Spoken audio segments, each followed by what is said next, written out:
এবারে দেখবেন expel presents dengue and chikungunya update.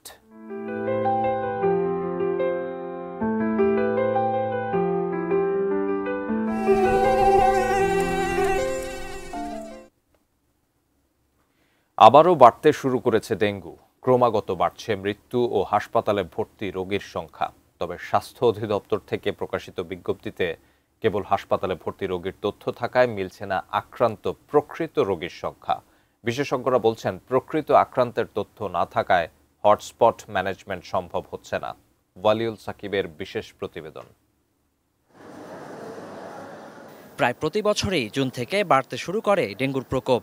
এরই ধারাবাহিকতায় এবছরও জুন জুলাইয়ের মৃত্যু ও আক্রান্তের সংখ্যা অশনি সংকেত দিচ্ছে। তবে স্বাস্থ্য অধিদপ্তরের তথ্য কেবল ডেঙ্গু নিয়ে হাসপাতালে ভর্তি রোগীর সংখ্যা জানায়, যে কারণে হাসপাতালে না আসা বহু রোগী থেকে যায় এর আওতার বাইরে।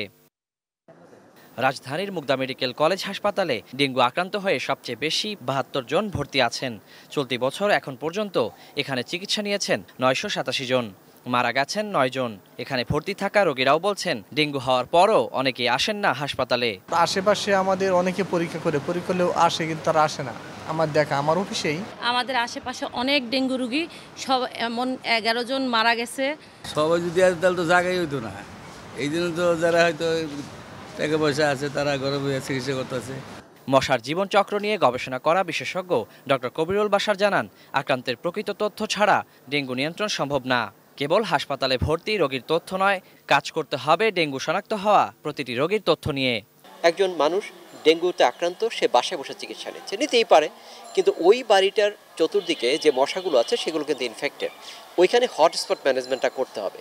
শুধুমাত্র হাসপাতালে ভর্তি রোগীর ক্ষেত্রে নয়, বাসায় যে রোগীটি চিকিৎসা নিচ্ছে অথবা ছোটো বড়ো ক্লিনিকের চিকিৎসা নিচ্ছে, সবগুলো স্বাস্থ্য অধিদপ্তরের যে লিস্টিং বা আমাদের যে তথ্য কেন্দ্রে আসতে হবে। যথাযথ তদারকির অভাবেই প্রতি বছর একই পরিণতি হচ্ছে। শত্রুর আঘাত সম্পর্কে সম্যক ধারণা থাকলেও করা যাচ্ছে না মোকাবেলা।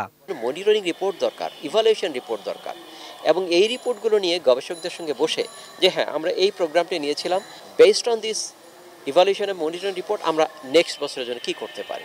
যেহেতু আমাদের একটা ফলাফল আসেনি, তখন গবেষকরা ঠিক করে দিবে যে আসলে নেক্সট বছরে কি করা যায়।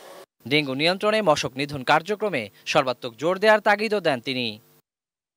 Waliul Sakib, ATN news, Dhaka.